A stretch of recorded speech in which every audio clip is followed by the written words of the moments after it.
ऊन खूप आहे याची मला कल्पना आहे.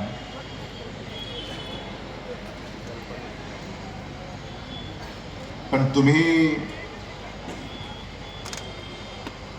थोडंसं ऐकून घ्याल अशी माझी आशा आहे.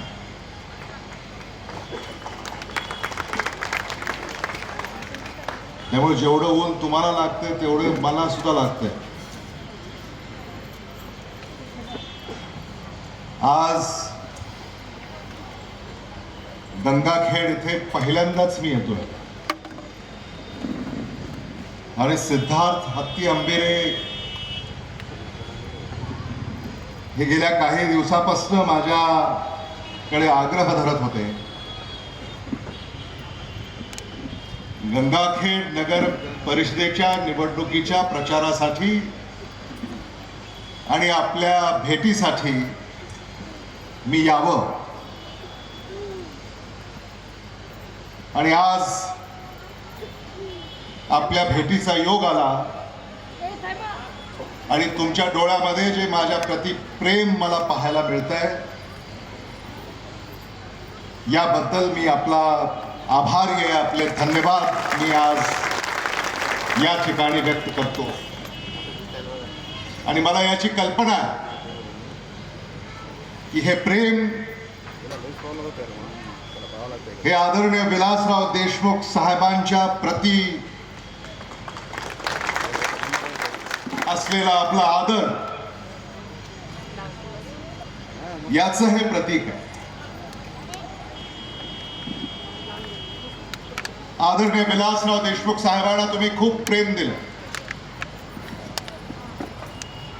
गंगाखेड, परभणी यांनी नेहमी आदरणीय विलासराव देशमुख साहेबांची साथ दिली. अनेक उदाहरणं आहेत. व्यासपीठावर जे नेते या ठिकाणी विराजमान आहेत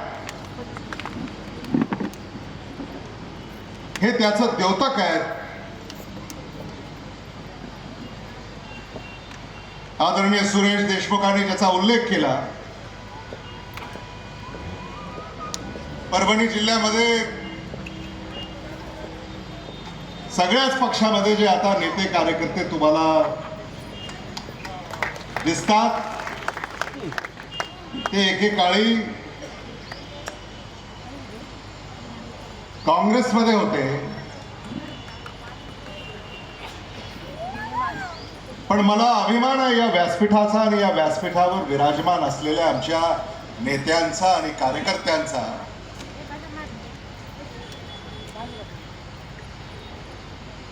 की ते अजूनही काँग्रेसच्या विचारधारेसोबत आहे.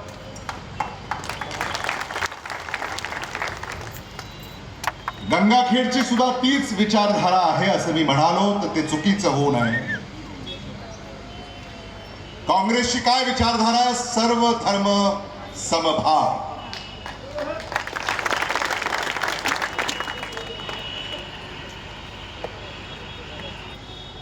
या विचारधारेनं काँग्रेस पक्ष काम करतो.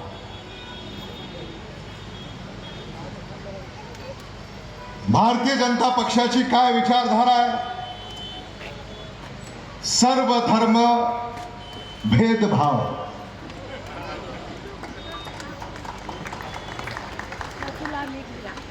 यातला फरक आपण समजून घेतला पाहिजे. भारतामध्ये, महाराष्ट्रामध्ये, परभणीमध्ये, गंगाखेडमध्ये हेच सुरू आहे.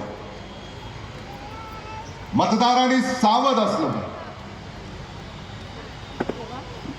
एका गावामध्ये गुण्यागोविंदानं राहायचं असेल, एका शहरामध्ये गुण्यागोविंदानं नांदायचं असेल तर शेजाऱ्याशी भांडण आपण घेतो का?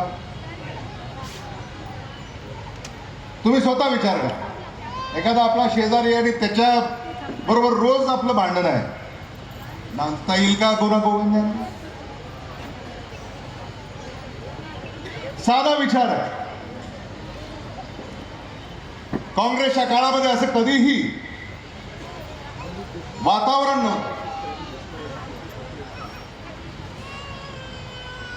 सिद्धार्थ हत्ती अंबेरे यांनी सांगितलं कसं जाती जातीमध्ये विष पेरणं सुरू आहे, कसं धर्माधर्मामध्ये विष पेरणं सुरू आहे.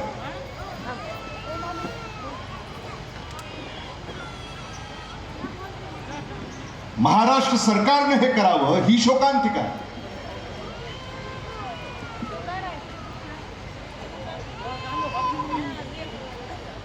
महाराष्ट्रामध्ये आणि आता मराठवाड्यामध्ये या ज्या निवडणुका आहेत, या निवडणुका तुमच्या अवतीभोवती नाहीये. या निवडणुका महाराष्ट्राच्या तिजोरीच्या अवतीभोवती आहे.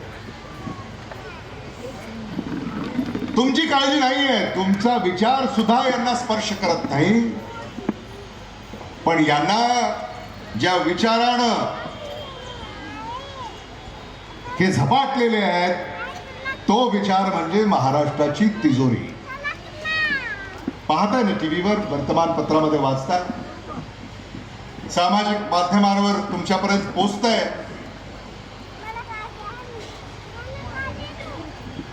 एक म्हणतो तिजोरीच्या चाव्या माझ्याकडे आहेत,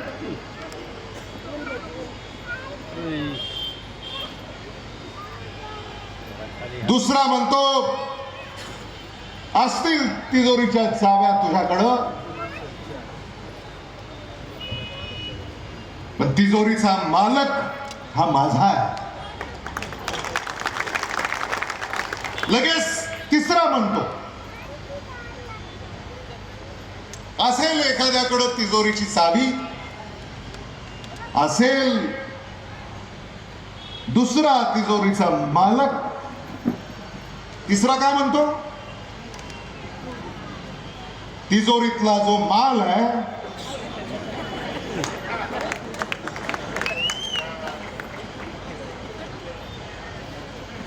तो माझ्याकडे.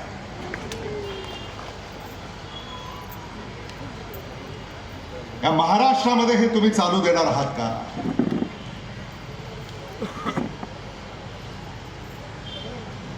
याचा विचार खऱ्या अर्थानं तुम्हाला गंगाखेडकरांना करायचा.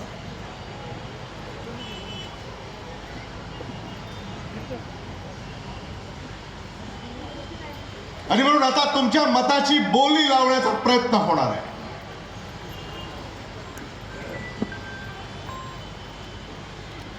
आमदार खरेदी केले, खासदार खरेदी केले, पक्ष खरेदी केले, तिथेच ते थांबले नाहीत. आता मतदारांना खरेदी करण्याची तयारी त्यांची सुरू झालेली आहे. मतदारांची खरेदी.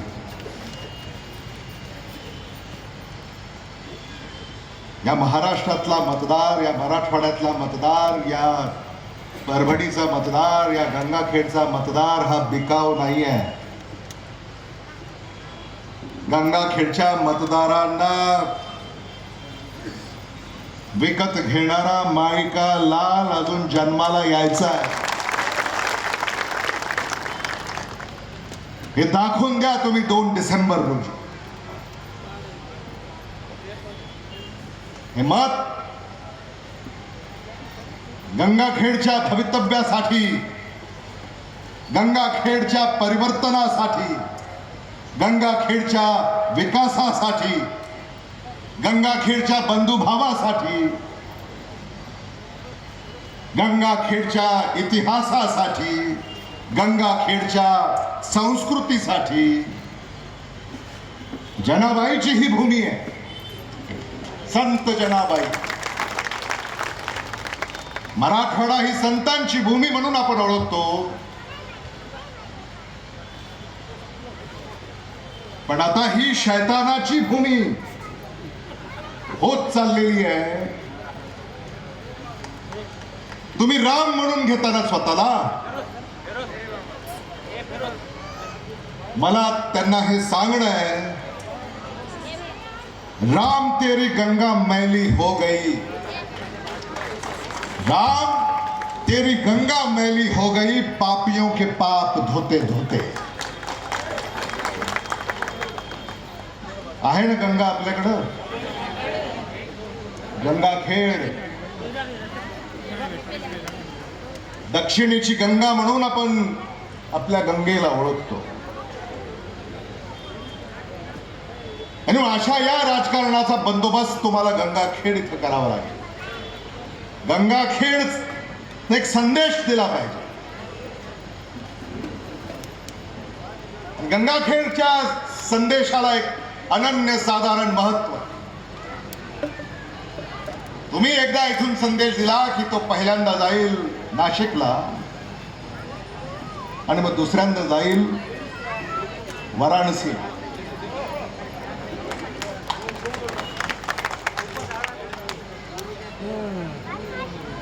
हे आपण समजून घ्या की तुमच्या मतामध्ये काय शक्ती आहे. सुरेश दादा देशमुख तुम्ही सांगितलं करन्सी, हे पहिल्यांदाच ऐकलं मी, करन्सी. पण त्या करन्सीला हा जो करंट आहे ना, करंट आज जो मला पाहायला मिळतोय, करंट, त्या करन्सीला हा करंट नेस्तानाबूत केल्याशिवाय राहणार नाही.